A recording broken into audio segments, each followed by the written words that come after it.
This is a vial of my blood, which my wife has just taken from my arm.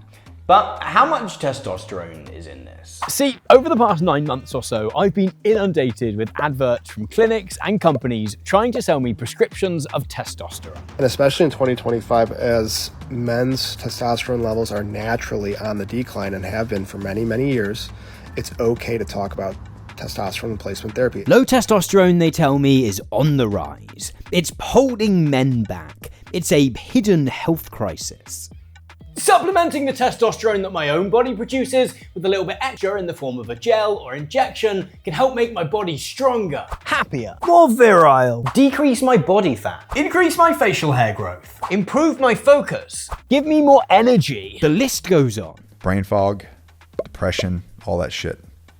Like, out the door. But testosterone replacement therapy, as it's known, has become an increasingly mainstream affair. It's not only online clinics that are talking up testosterone, but plenty of influencers too. Testosterone replacement therapy, hormone replacement therapy, I started doing all that when I was 40. It makes a big difference. Makes a big difference. Yeah. For the men who really need it, the impact of these drugs can be revolutionary. We've had experience with men in the clinic where they feel like their lives are transformed by having this drug. But is the need quite as widespread as the podcasts and sponsored search results would suggest? Or are some individuals and companies within this niche industry simply preying upon vague symptoms and men's insecurities to turn a profit? There is a financial incentive for a lot of clinics to get you on to treatment because that's how they make their money. In an effort to find out, I've spent months wading through treatment guidelines and advertising laws, quizzing scientists and doctors, and even going through the process of getting my own testosterone levels checked to find out whether TRT really could be making all men stronger, happier, healthier,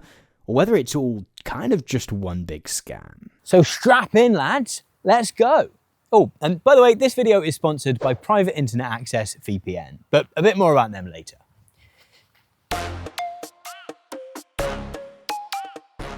I guess we need to kick things off by clarifying exactly what it is these ads are trying to sell. I always start with an sorry, I'll try not to do that. That's okay.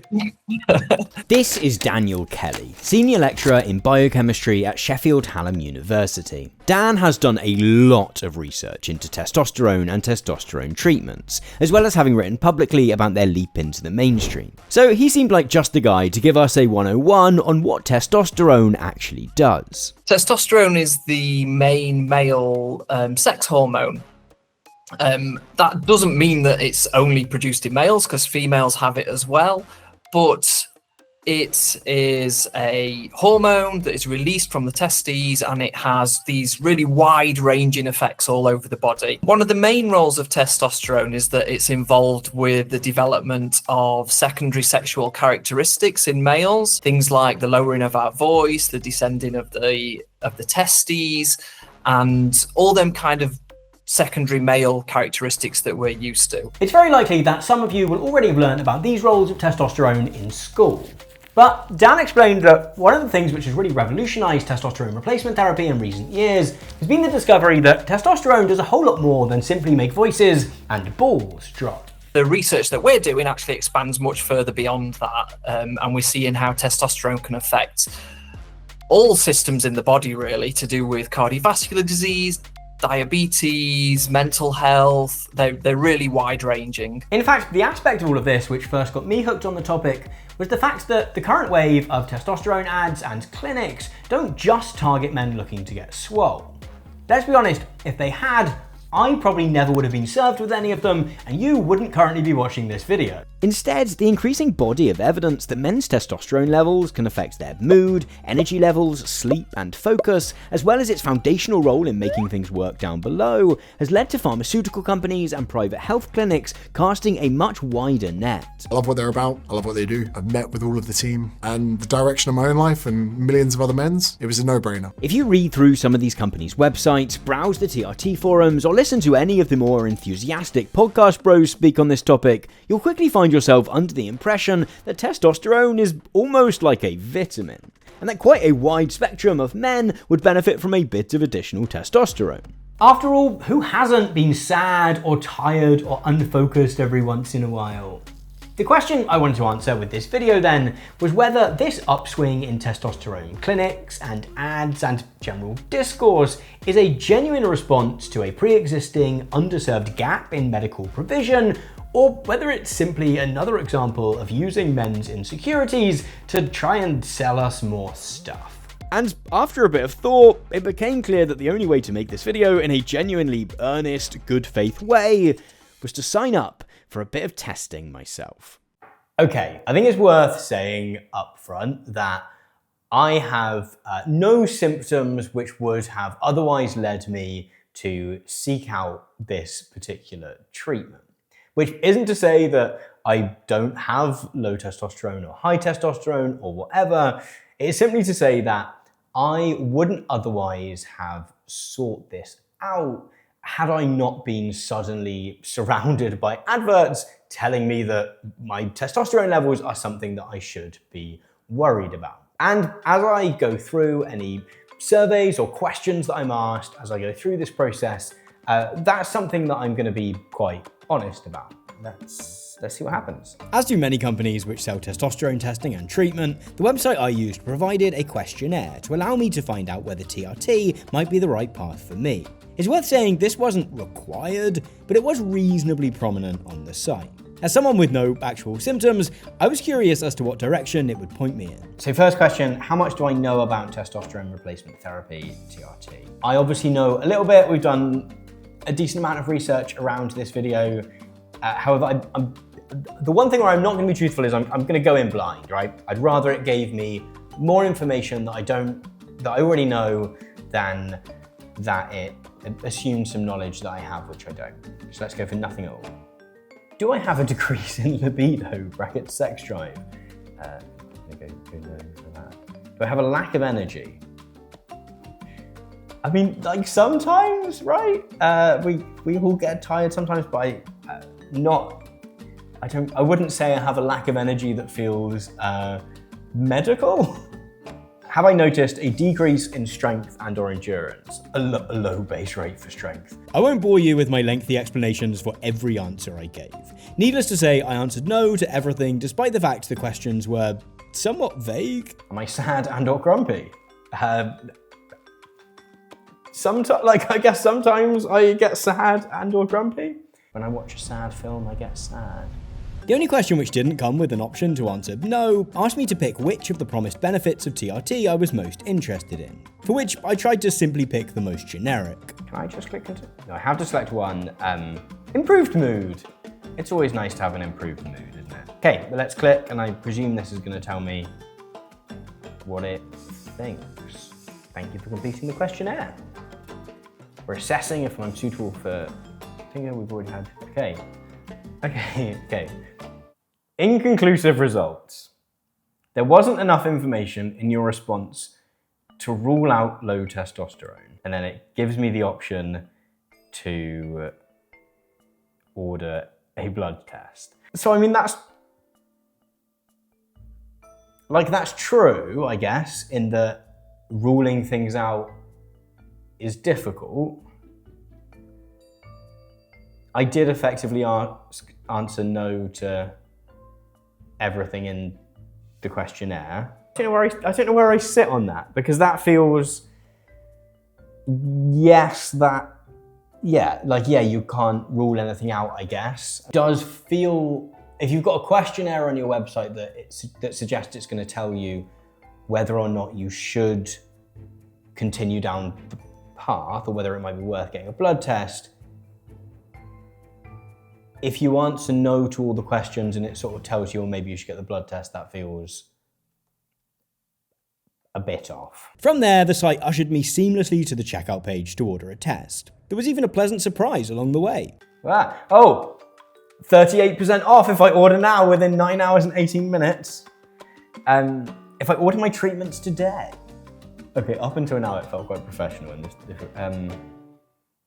Okay, so I'll have a discount. Can I just get a discount on the test? So I handed over my credit card details, popped in my address, and tried not to think too much about the prospect of having to stab myself in the finger come test day. It's important to say up top that for those men who really need it, testosterone replacement therapy can be absolutely life-changing. That's been around for a long time, testosterone therapy, and for men who are truly testosterone deficient or hypogonadal, can be absolutely transformative. This is Dr. Ben Davis, a doctor and therapist who specialises in sexual medicine. And to clarify, when he uses the term hypogonadal there, he's using the proper medical term for a man with abnormally low levels of testosterone. And that's what we then call testosterone deficiency or hypogonadism. Men who've been really struggling with symptoms take treatment, and within kind of certainly 3 to 6 months, see a massive change in their symptoms. And so that's why it can be so powerful. And you hear these stories of people whose lives have been absolutely revolutionized by having treatment. We've had experience with men in the clinic where they feel like their lives are transformed by having this drug. And their partners as well. It's also a big factor in this. Their partners report real benefits to their relationship because of this. So there is a lot of good that can be done with this. Proponents of TRT often go much further than simply highlighting its supposed benefits. Many will argue that GPs, or what some countries call family doctors, are consistently far too reluctant to explore low testosterone as a potential cause of men's ailments. TRT advocates often suggest that men are being needlessly left to suffer, or that they might be being misdiagnosed with other, better-known conditions. A lot of the symptoms of low testosterone does overlap with depression, and so then a lot of people do get kind of labelled as being depressed. At times, the attacks on mainstream healthcare professionals can get pretty zesty. One UK clinic, for instance, accuses doctors who are hesitant to diagnose testosterone deficiency and prescribe TRT as being part of a system which, and I quote, fails to put the patient's health above saving the state healthcare systems or insurance company money. Some of these arguments do lean towards the conspiratorial. Nevertheless, there does seem to be pretty widespread acceptance, even among some critics of the recent explosion in TRT availability, that many GPs have been a little bit slow on the uptake. One study published in the Journal for Men's Health last year concluded that there were, quote, barriers at every level that are preventing men from being diagnosed with TD and accessing appropriate treatment. It's been really, really overlooked. So that whole GP as the gatekeeper thing is the vast majority of GPs don't know about or won't consider testosterone. So there's a lot of men out there who could benefit who are not being treated because it's not considered. A lot of men have had their symptoms dismissed, told there's nothing wrong with them, but there is something going on. And so the rise of kind of private clinics is filling that gap which the NHS hasn't managed to meet. But also you've had the loss of, certainly in the NHS and in healthcare generally, loss of relationship with a trusted clinician. So you basically have these two extremes of, I would say, underdiagnosis in the NHS and probably overdiagnosis in private sector. A few days later, a box arrived at my door containing a small bounty of medical kit. I have a few instructions as to things that I need to do that I've been sent. The first being I do it in the morning of a Monday to Thursday. The second being that I'm nice and hydrated in preparation. But the top of my post pile, I have a parcel. With the test actually in my hands now, it was hard not to feel a little bit apprehensive. It's definitely been a new thing to worry about. I did go on a run yesterday, which is not completely unheard of, but I do think I was at least partly inspired by the idea that hopefully I wouldn't have some ludicrously low level, because I think intentionally or not, there is a certain masculine anxiety that some of this stuff plays into, particularly when you're going to share the results on the internet. Luckily, the instructions asked me to do a couple of exercises to get the blood flowing, which gave me a great opportunity to burn off some of that anxious energy. This instruction also tells me to run on the spot and swing my arm around. Just to clarify, my slightly weird run here is mostly me trying to hold my t-shirt down to protect my dignity. Usually I would look much more athletic, I promise. My shoulder's gonna fall off. The test instructions also wanted me to pop my hand in a bowl of water for 5 whole minutes. Incredible content.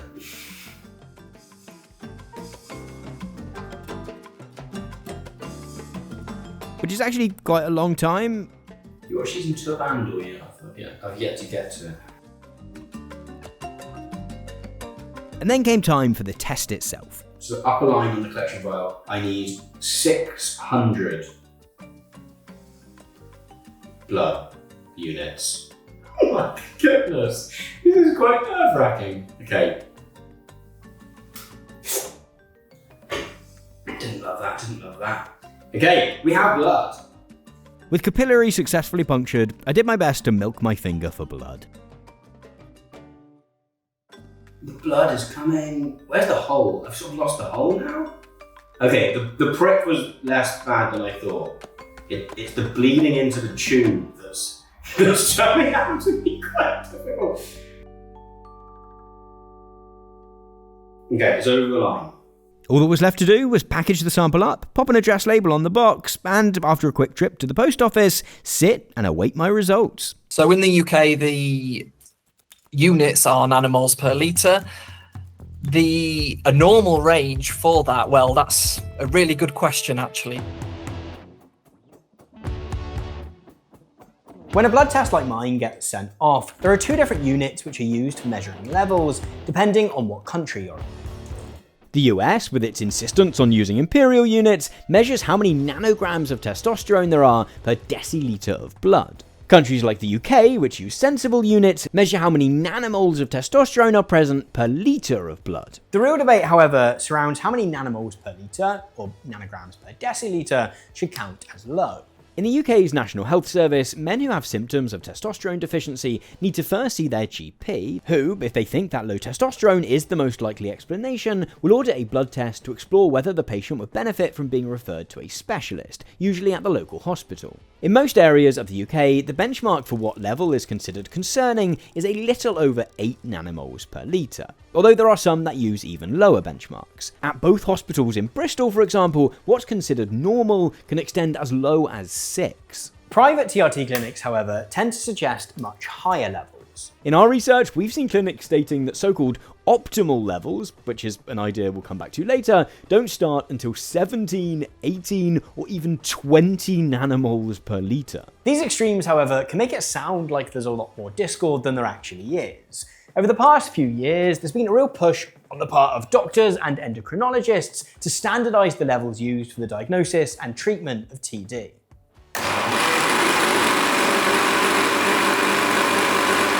Just last year, members of the Society for Endocrinology joined with the Association of Clinical Biochemistry and Laboratory Medicine to publish a joint position paper on the topic, in which they suggested that men with testosterone levels lower than 8 nanomoles per litre were likely to have testosterone deficiency, with a grey area between 8 and 12, which can be viewed as a kind of threshold.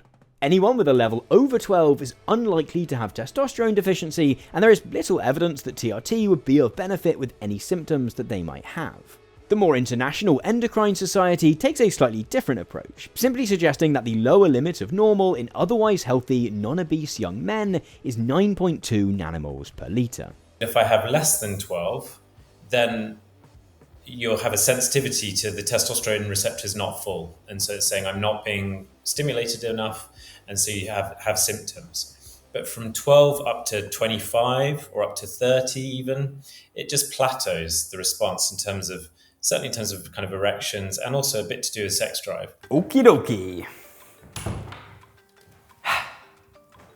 So, I am a man with emails. I have some testosterone test results to check.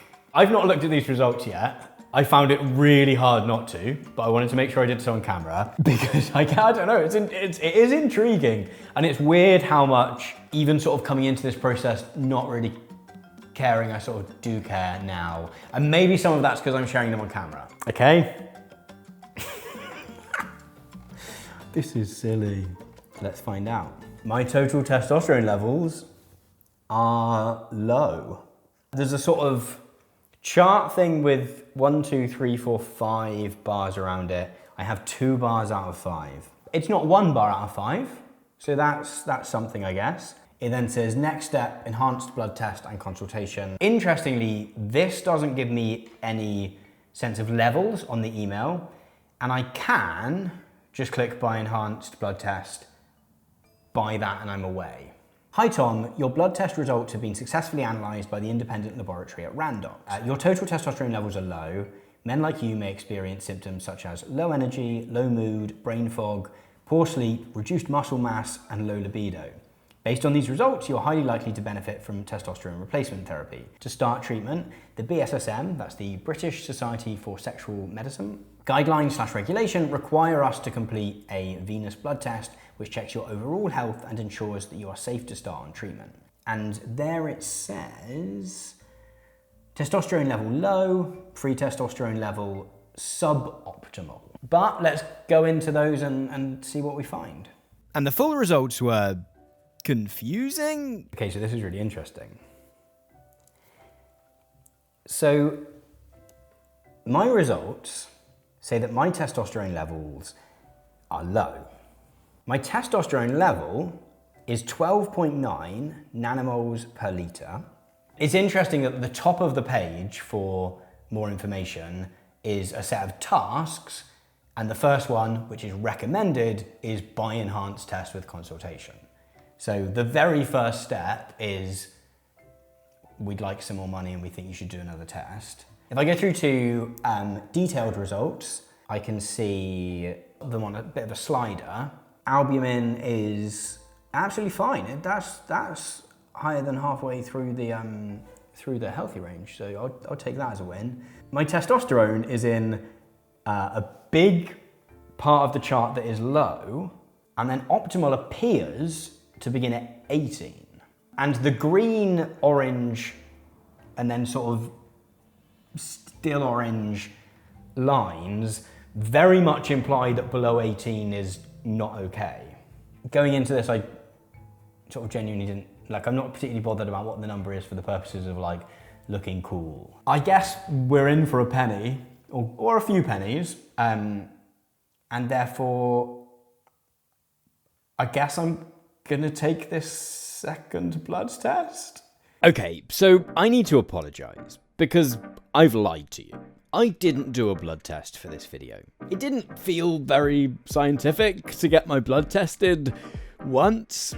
So I got tested 3 times. 2, which we'll call Company A and Company B, were from online-only clinics which have been advertising pretty relentlessly at me over the previous 6 months or so. The other, which we'll call Company C, was ordered through the online offering of a popular UK high street pharmacist. I was partly interested in being able to compare different experiences with different providers, and also interested in being able to compare different test results. And on both counts, the results were pretty fascinating. So it's worth underlining here that in the UK, as in most countries, testosterone is a prescription-only medication. The only legal way to acquire it is through a registered pharmacist following a prescription from a doctor. And that's because, despite the casual tone with which some influencers and others talk about it, this is a pretty powerful medication which has a significant impact on the bodies of men who use it. I think historically the worry with testosterone therapy was always either to do with prostate cancer. So prostate cancer is driven through the testosterone receptor. So the first line in treatment in prostate cancer is to take testosterone away. So if you flip that on its head a little bit, if you give somebody testosterone, the fear was that it would increase the likelihood of developing prostate cancer.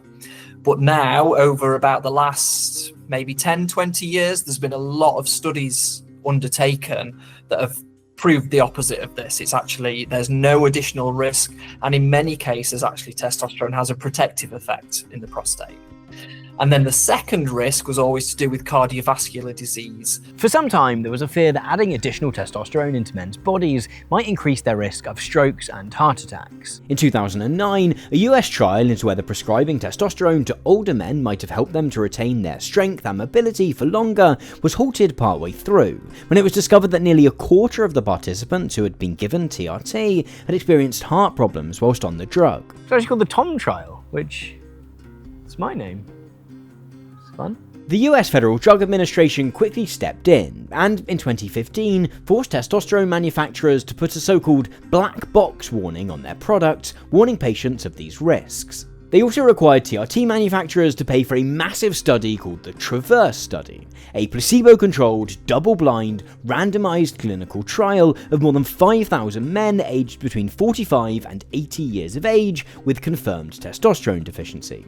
The study concluded that there was no link between TRT and either prostate cancer or an increase in major cardiovascular events, and just this February, the FDA actually revised its labeling requirements to allow companies to remove the mention of heart attacks from its warnings once again. TRT advocates in the US were over the moon. The Cleveland Clinic, which oversaw the trials, however, was a little more cautious. The Traverse study did, for example, still find some adverse effects, notably a heightened incidence of atrial fibrillation, pulmonary embolism, and the loss of kidney function. The study also wasn't perfect. Over 60% of both the testosterone and the placebo groups stopped taking their treatments before the study was complete, and the clinic sought to stress that the findings are only accurate for older men with confirmed testosterone deficiency who are taking testosterone in the form of gel rather than injections. It's the longest term and the most robust clinical trial that we have specifically looking at cardiovascular safety, so it's held in high regard. But there was a few sort of problems with it to do with dropout rates of the patients, and there was a bit of an issue with the levels that were achieved of testosterone in the men that were treated. So they were still quite on the lower end of that physiological range that we talked about before.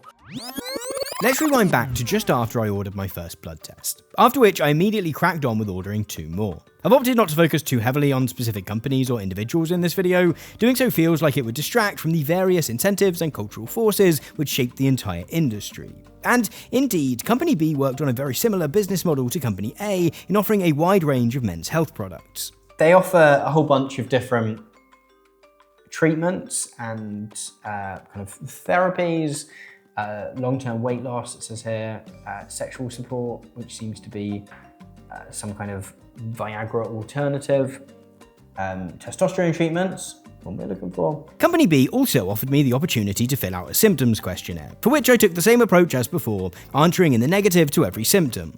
The results page here was more reassuring, telling me I probably didn't have anything to worry about and sending me on my way, although it did give me the option to buy a test anyway should I wish. Based on your answers, it's unlikely that you're experiencing symptoms of low testosterone.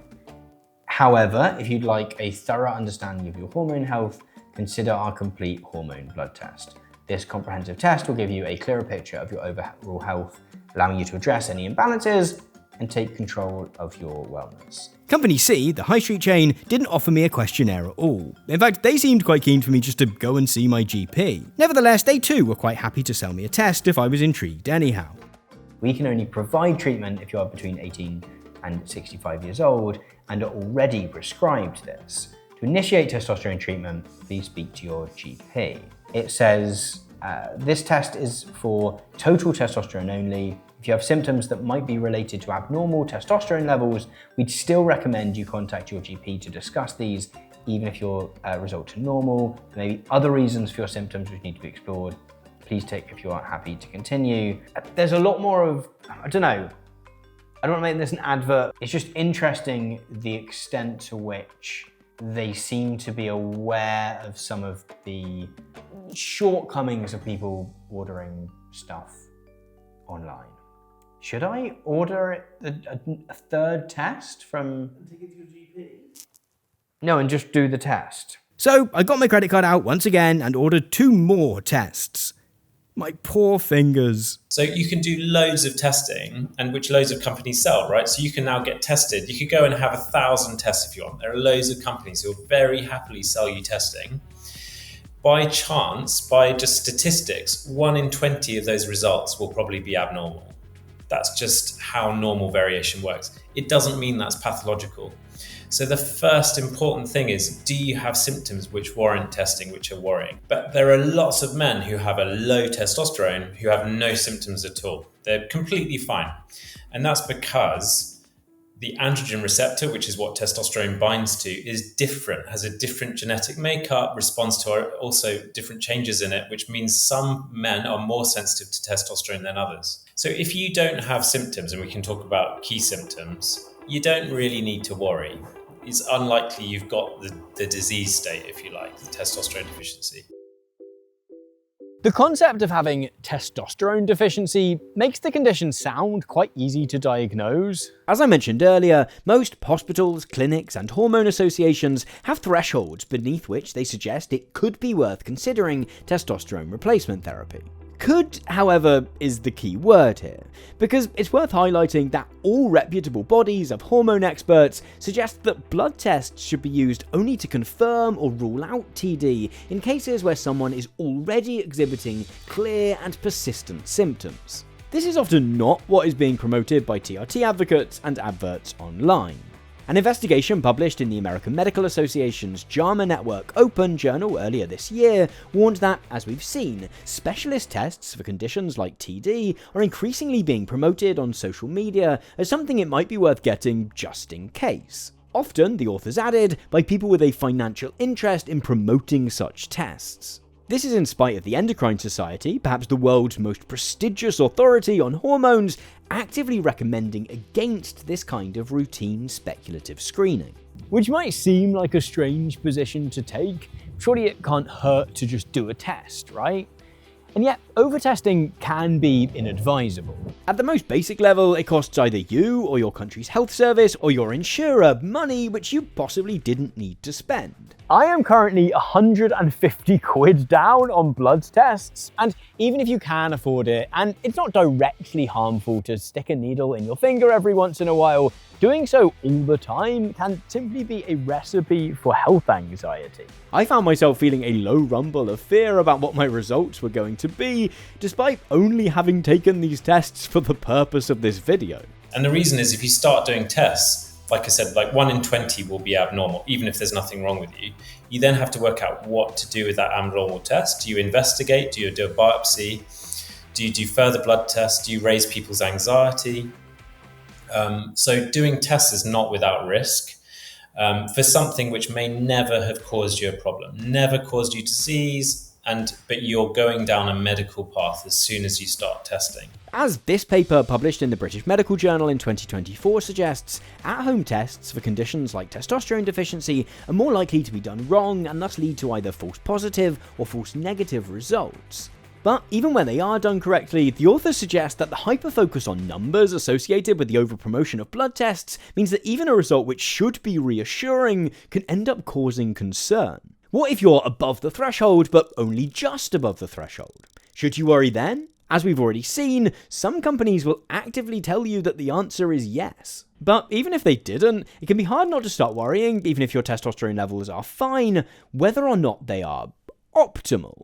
So we know how this testing business goes by now. Okay, more water, let's stay hydrated. Rip open the packets, hand in the water, get the blood pumping, lance the finger, milk the finger, spill the blood. Wait, what? Ah, yes. I smashed it, I think. One for good measure. Can't have too much. Well, they probably can. So I packaged up the samples and sent them on their way. They would like this information, which has some blood on it. Brilliant. I'm sure that's exactly what they want. Blood-stained information sheet. That can't be the first time that has happened. Now, just to reassure you, I did make sure everything was nice and sterile before sending it off and disposed of all unwanted lancets responsibly.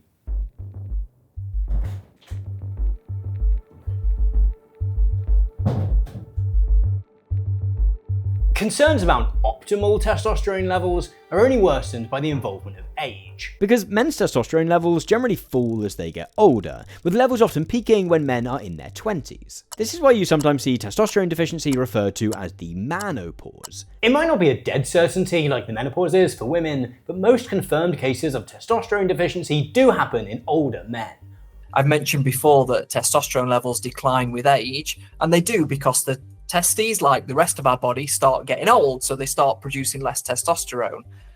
But whether that becomes a problem or not is it doesn't have to, is what I'm saying. The challenge is that this allows some TRT advocates to at least imply that younger men should be concerned about their testosterone levels even if they're above the cutoff. The idea being that what is healthy has been calculated with regard to older men, and therefore that younger men could have testosterone deficiency even if they don't fall into or below that threshold of 8 to 12 nanomoles per litre.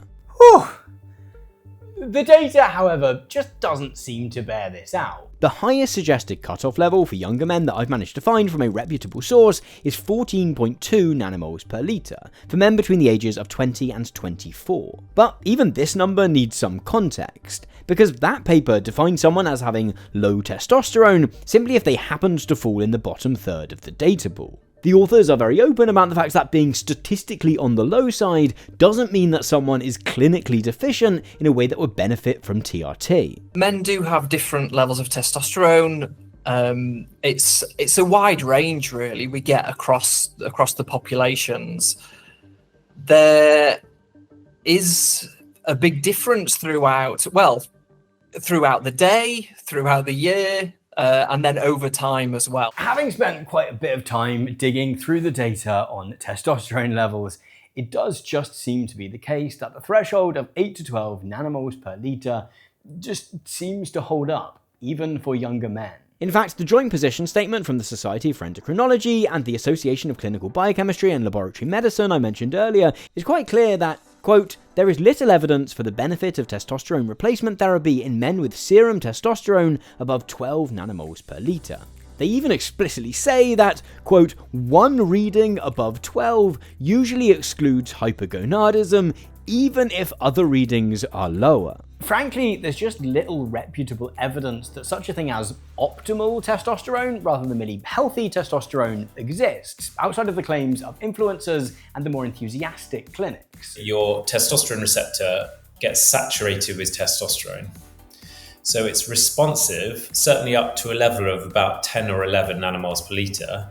And above that, it just gets full. It's like, I'm full of testosterone, I don't need any more. It does change a bit in terms of muscle mass. So if you go from a level of 12 to 24, your sex drive probably will go up a little and your muscle mass will go up a little.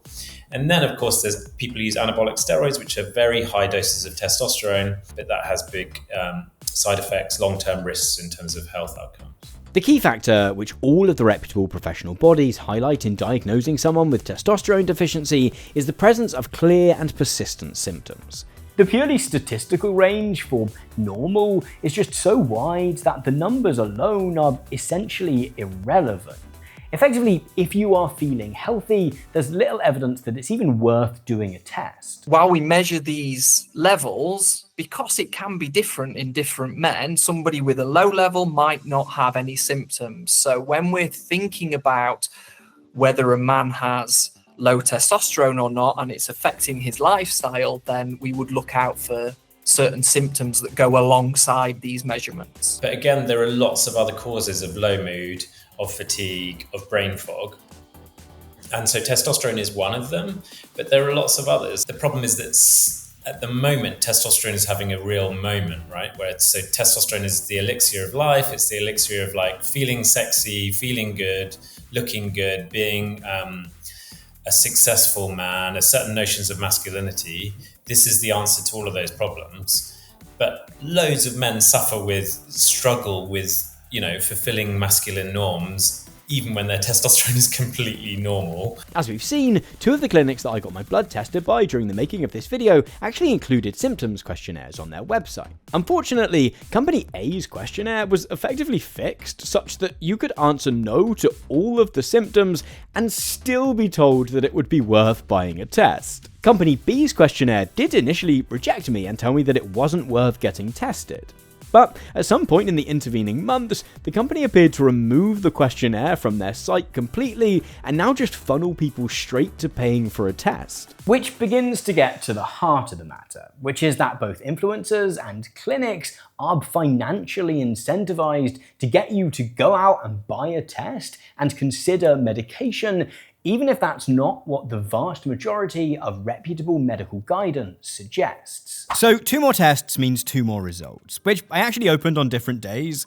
One of the tests took slightly longer to come back, and I'd kind of convinced myself I'd done it wrong, so we actually filmed the company C results first. Let's see how I got on. It is worth saying that one thing that was said on all the information that came was that comparing test results between labs, isn't something that you can just do in terms of like, this one did it right, this one did it wrong. So, dear Mr. Nicholas, thank you for doing a test to analyze your levels of total testosterone. The level of total testosterone in the sample you provided is 13.1 nanomoles per litre. In brackets, it says normal testosterone level 7.6 to 31.4 nanomoles per litre. Going for a much lower bottom threshold for what is normal. So, just as a reminder, my result from company A had come back as 12.9 nanomoles per litre, which they'd framed as low. Company C had found my total testosterone level to be just ever so slightly higher at 13.1 nanomoles per litre, which was well within what they considered to be normal. It also says, what else can I do to maintain normal testosterone levels? It is recommended to keep a healthy lifestyle, maintain your weight within the recommended range, and doing regular exercise can help maintain normal testosterone levels. With prompting, there are sort of clear lifestyle factors, which I think I probably could shift and that would make quite a big difference. Probably that week going through all the Weatherspoons probably didn't help things here. So should I repeat the test? It is recommended to repeat this test if you develop symptoms of low testosterone in the future.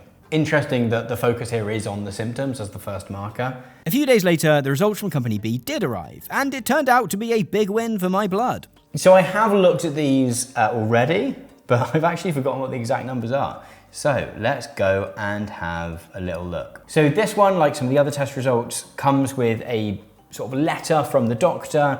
The one that we are most interested in is testosterone, which came back at 14.8. So 14.8 was my testosterone, and it's flagged that just as normal. Company B then, a slightly higher result, but not majorly so, and unsurprisingly, they also considered that to be normal. Or they did initially. The very day we finished filming all the on-location stuff for this video, I got an email from Company B, and this is a good 4 months after I did the test, saying that they'd updated their thresholds, and my 14.8 nanomoles per litre result was now considered what they called slightly low. I guess we've got to work that into the video somehow. It's important to stress that there's no indication that one of my test results came back correct and the others incorrect. The reality is that test results can just vary sometimes.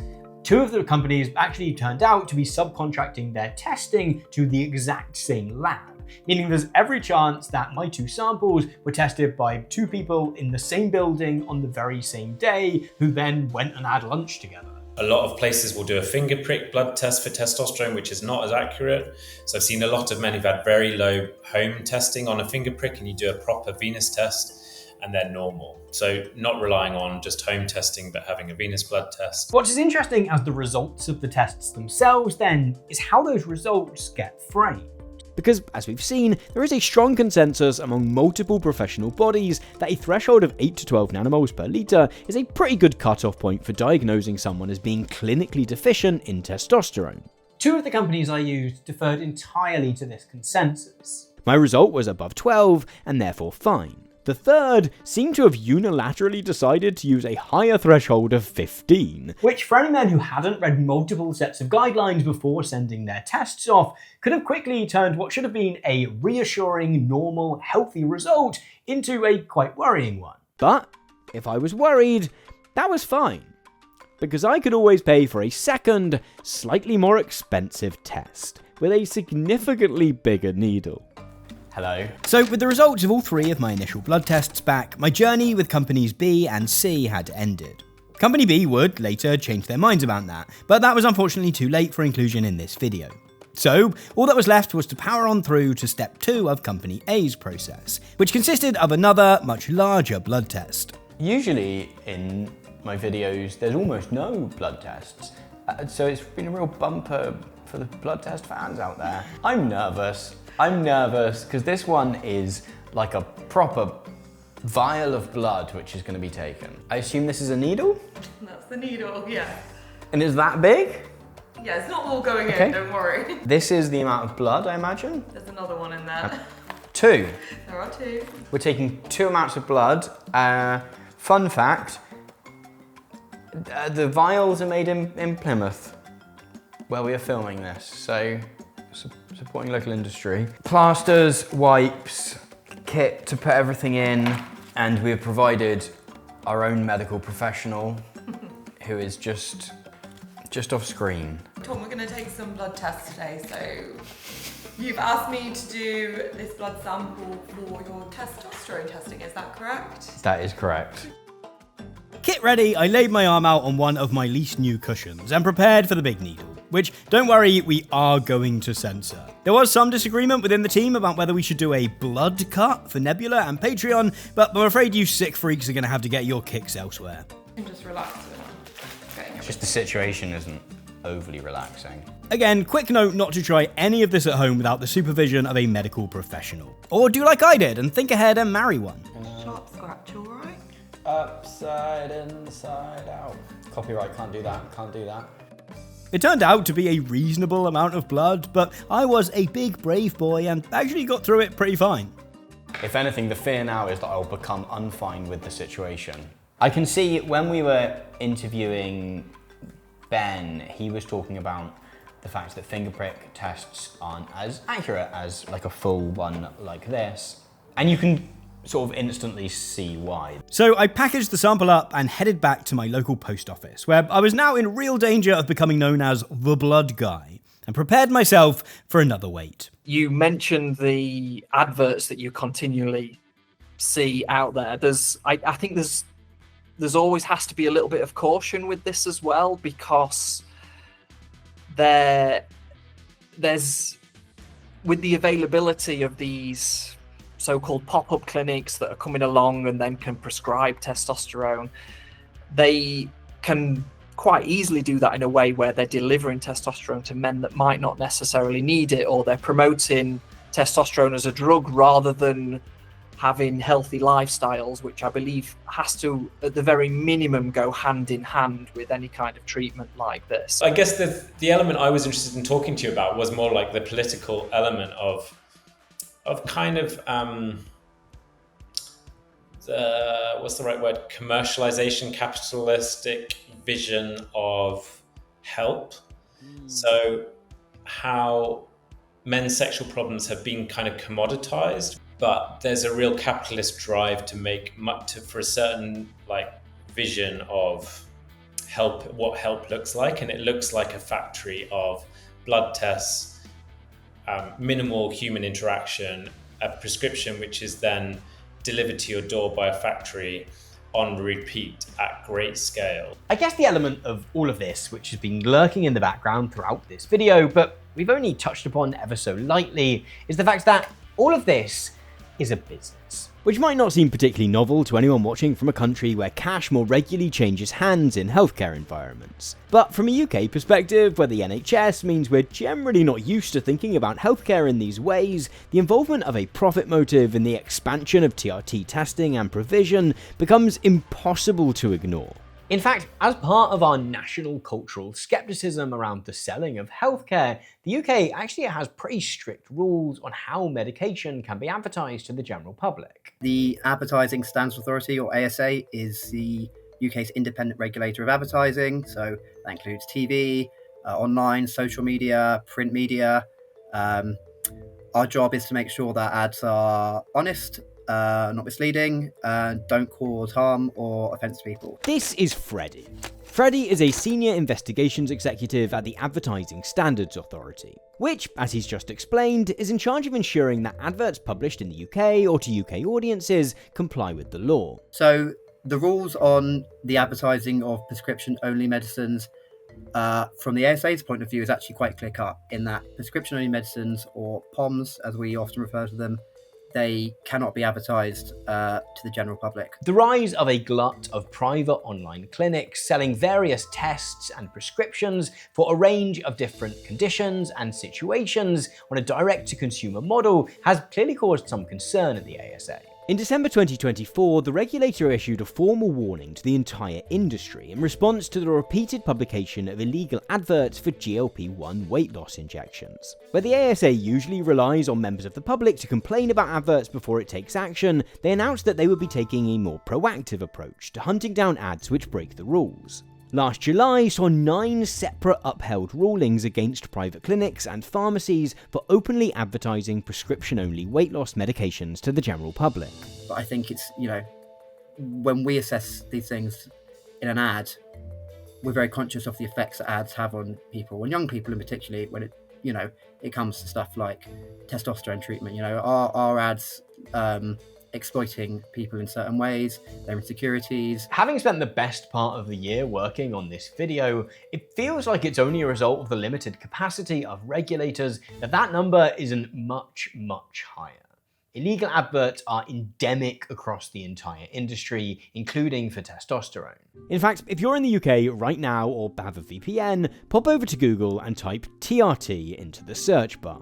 You will almost certainly find yourself served with several ads mentioning TRT, despite the fact that mentioning a prescription-only medication in such an ad is pretty clear-cut in its illegality here. It's likely that an ad for prescription-only medicines for testosterone replacement therapy would be a POM, but we'd have to assess that ad in its own merits, in the context in which it appeared, the specific claims, its presentation. There are some situations where you maybe could advertise. You can advertise, for example, a consultation for a prescription medicine, but you couldn't advertise the actual medicine itself. During the research of this video, we also found some pretty questionable use of statistics, which it won't surprise you to learn is also against the rules. We at the ASA operate what we call a reverse burden of proof, in that it's on an advertiser to already hold the evidence for an objective claim before they make it. Do you have the evidence to substantiate that claim is valid, that you are being honest with consumers, that you are being genuine, that things aren't going to be missold? Several adverts we came across from different clinics outright stated that 1 in 4 men suffer from low testosterone. And with a bit of browsing these clinics' websites, I was eventually able to find the paper that they used to substantiate this claim. Whilst that paper was published in the highly reputable Journal of Clinical Endocrinology and Metabolism, the 1 in 4 stat turns out to be a pretty wild misrepresentation of the underlying data. The study did find that roughly 24% of men had testosterone levels lower than 10.47 nanomoles per litre. Not quite 1 in 4, but we'll let it stand. The crucial factor is that this study only included men between the ages of 30 and 79, meaning that 24% doesn't take into account any men aged 18 to 29 who, as a result of being younger and being statistically likely to have higher testosterone levels, would have significantly dragged that figure down. A lot of companies might say 1 in 4 men have a low testosterone. So 1 in 4 men might have a testosterone level less than 12. Doesn't mean they all have symptoms. Actually, if you put symptoms and low testosterone together, it's much, much less than 1 in 4. It might be as few as 1 in 20 men have testosterone deficiency or low testosterone and symptoms. In fact, the very paper that 1 in 4 statistic is taken from is titled Prevalence of Symptomatic Androgen Deficiency in Men. The researchers weren't just looking at blood testosterone levels in the abstract, they were explicitly trying to calculate how many men over the age of 30 had both low testosterone levels and experienced negative symptoms. Their conclusion is that just 5.6% of men meet the criteria for testosterone deficiency. This might seem like splitting hairs, but there's actually quite a large difference between 1 in 4 men have low testosterone and 24% of men between the ages of 30 and 79 have statistically low testosterone, and the vast majority of them are absolutely fine. The ASA has a variety of different powers or sanctions that we can put on an advertiser. So I think, importantly, our main one really is that we publish rulings every week on an ad that has or hasn't broken the advertising rules. And as part of that, the ruling requires that an advertiser either withdraw the ad, remove it completely, or change it so that it complies with the code. One of the big challenges of cracking down on problem ads like this is that hyper-targeted, personalised advertising means that the ASA here in the UK and other regulators find it much harder to spot illegal or misleading promotions in the same way that they would if they were on billboards or in newspapers for everyone to see. If you are a man on social media between probably the ages of about 25 and 60, you'll be bombarded by companies selling you testing probably as well as treatment for testosterone deficiency. People are thinking, right now we can get out there, we can put these adverts out there and we can get a wide-reaching audience. We've got a tool on our website where it's really simple. It takes a few minutes to capture the ad, to send it to us. That would then go to our dedicated complaints team who will assess the ad, and if they think that it's likely to potentially breach our rules, it will then come to what we call the investigations team, who will conduct a thorough investigation. Okay, so the results from my big blood draw test are through. I will say I have looked at them.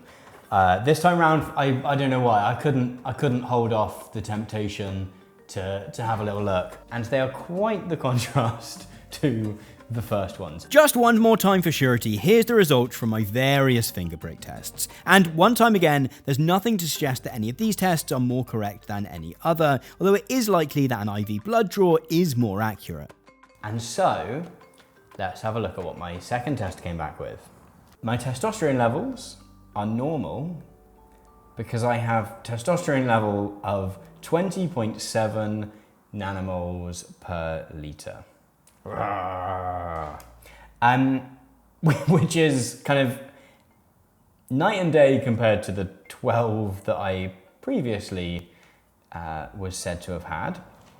It says your total testosterone level is in a normal, healthy range.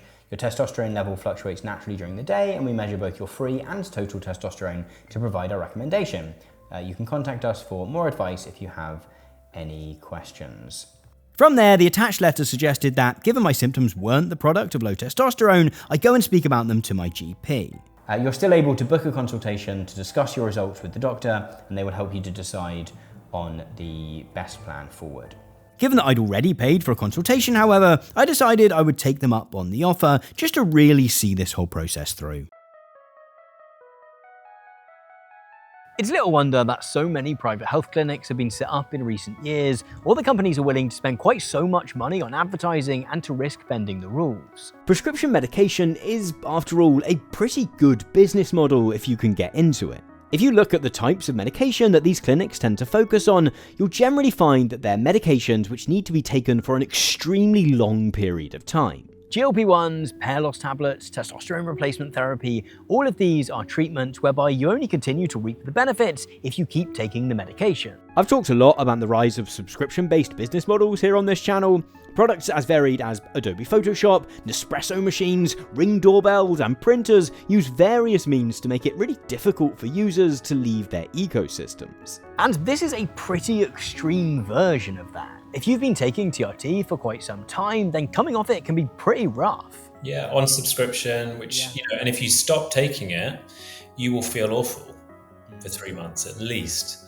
So, I mean, again, what a capitalist project, right? You have a drug which promises everything you give, and if men start taking it, they feel better even if whether it works or not. And if they stop, they'll feel terrible. There's been studies where we've followed men over a long period of time, and for one reason or another, if they've not been able to continue their testosterone therapy, a lot of the health parameters that we've looked at have ended up reverting back to where they were at the beginning before they started taking the therapy. If you're on it long term, so certainly kind of as you get to kind of 5 years and above, there's increasing risk that your own production doesn't come back because it's just been shut down for so long. Private patients here in the UK recently saw the prices of Mounjaro, Banner's Ozempic alternative, rise by up to 170% after manufacturer Eli Lilly decided that Brits were getting it too cheap.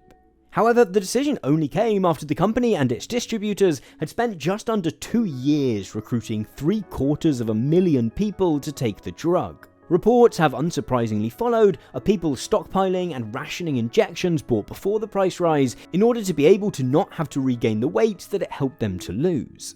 There is significant crossover between companies which sell GLP-1s and those which offered courses of TRT.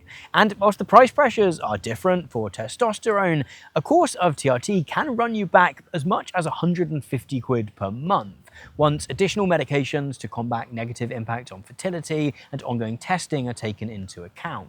And you kind of have to accept that that price might go up in the future. If you are someone with a clear case of testosterone deficiency, then that absolutely might be a worthwhile price to pay. But if you're simply seeking some spuriously defined optimal level of testosterone, it's quite the financial commitment. A few days after I'd had my reassuring test results back, I sat down for my consultation with one of Company A's doctors, who was a consummate professional. They thoroughly reassured me that my results suggested that, at least when it comes to testosterone, I'm doing alright.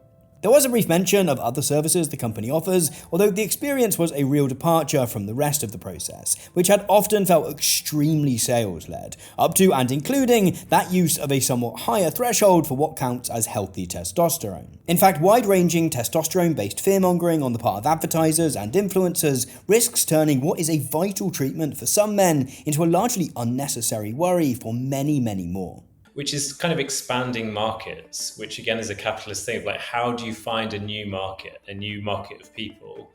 And all those things, so hair loss, erections, weight, masculinity, muscle mass, all play into a lot of men's insecurities about not fulfilling masculine norms. And the thing is about masculine norms is, if you take what we call like hegemonic masculinity, almost no man can fulfill that, right? And be a happy man, like to basically earn lots of money, not show emotion, to provide for your family, be white, or a certain vision, which is kind of, there's a racial element to it, be highly educated, don't show any vulnerability, be married long-term, but also be a stud, be sexual. Like all of these norms are just impossible for most men to continually live up to. And then in comes a kind of a commercialization of those insecurities. Throughout the making of this video, I've thought a lot about a sketch from the British sketch show That Mitchell and Webb Look. It's a parody of mid-2000s gendered advertising. It begins by sending up adverts aimed at women, which often walk the line between addressing genuine needs and inventing new insecurities to monetize. Women, you're leaking, aging, hairy, overweight, and everything hurts. And your children's clothes are filthy. And then it shows us what men's advertising was like at the time. Men, shave and get drunk. Because you're already brilliant. That feels like it's changed a lot. Men's wellness, self-care, and beauty are all now rapidly growing markets. Sometimes this is the result of simply rebranding old products to a new audience.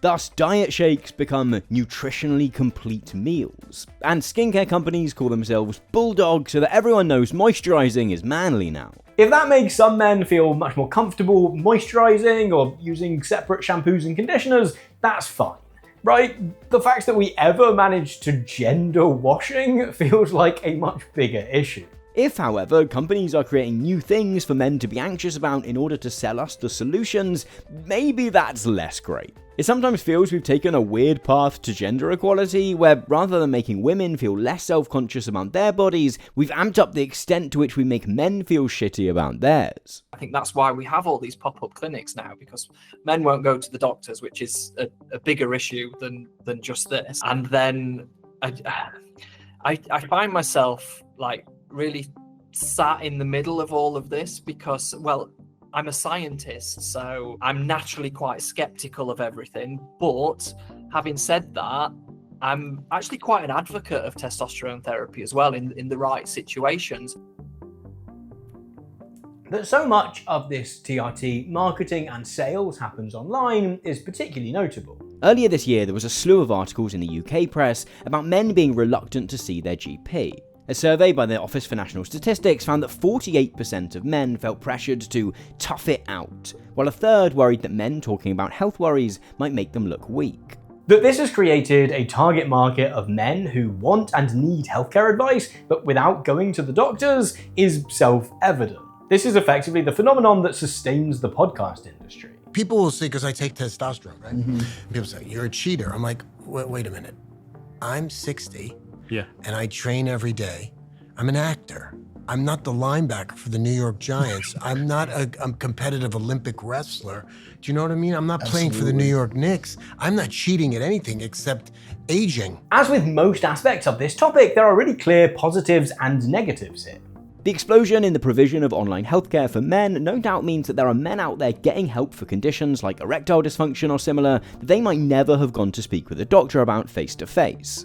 And yet, one of the drawbacks of both the kinds of conversations which exist about men's health in podcasts and the approach of specialized clinics is that it can involve a very one-track approach to any given problem. Where a doctor would, we hope at least, take a more holistic approach to exploring a given ailment, both online health advice and specialist clinics can be quite single-minded about the potential causes and treatments for whatever symptoms someone might be experiencing. You go down one track very quickly, and you could say, does it matter? Testosterone's pretty safe. It's not a massively dangerous drug, but I think it does matter. I think if you're an ethical doctor, it does matter because accurate diagnosis should matter to you. It's really appealing to look for that kind of one-hit wonder drug that will solve all your problems. So instantly going down the testosterone route because you're feeling some of these more generic symptoms, don't know what the word is, I don't want to say dangerous, but it might be a little bit misguided, I think. We should all be looking to lead healthy lifestyles rather than anything else. In fact, lifestyle is a big contributor, not only to testosterone levels in the abstract, but also an independent contributor to several of the symptoms which are now often being attributed to testosterone.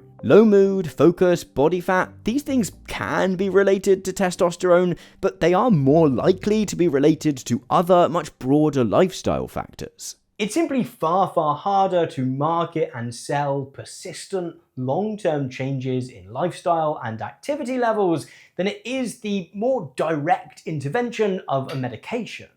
One of the hardest things about making this video has been the extent to which the healthcare information space is just filled with noise. This is obviously true of most podcasts, but it's also unfortunately true of a lot of academic papers too.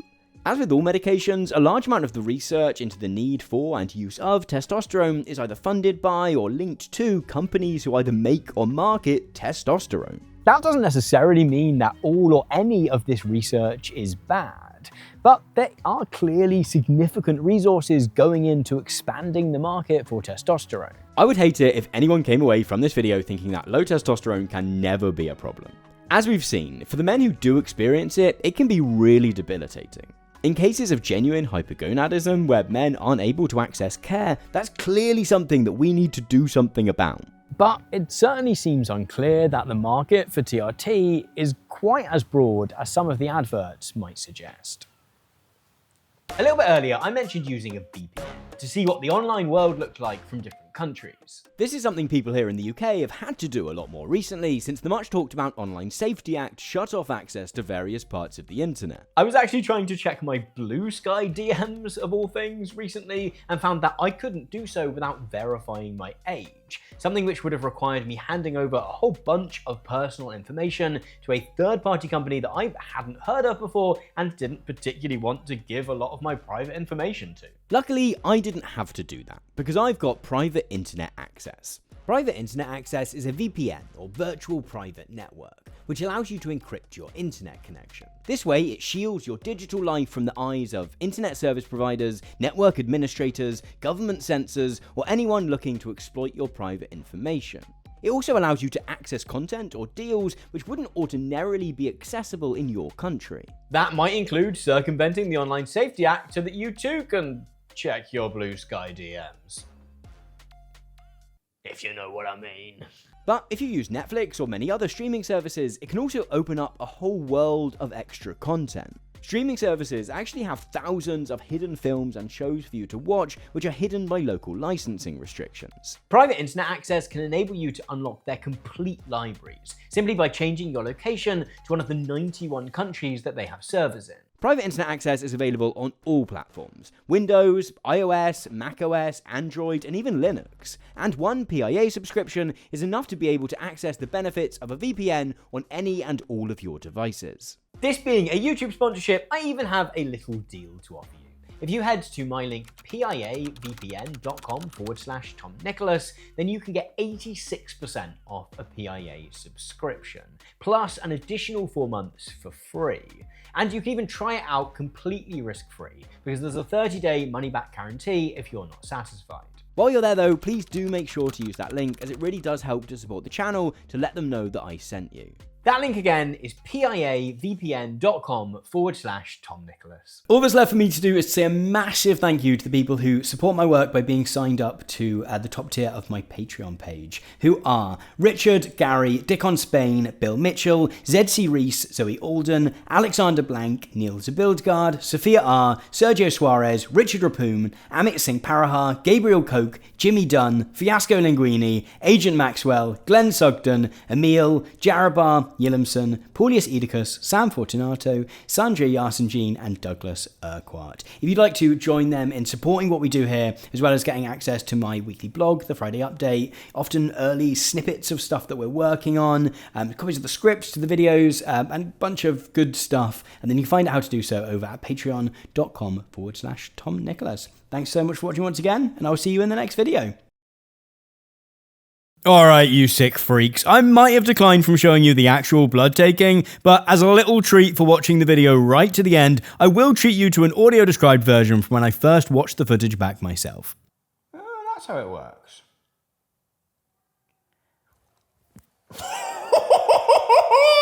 I'm glad I didn't watch that happening. It really comes out, doesn't it? It really comes out. Oh wow, it really... Boom, it really sprays. Wow. Oh yeah, no, I'm really glad I didn't watch that happen.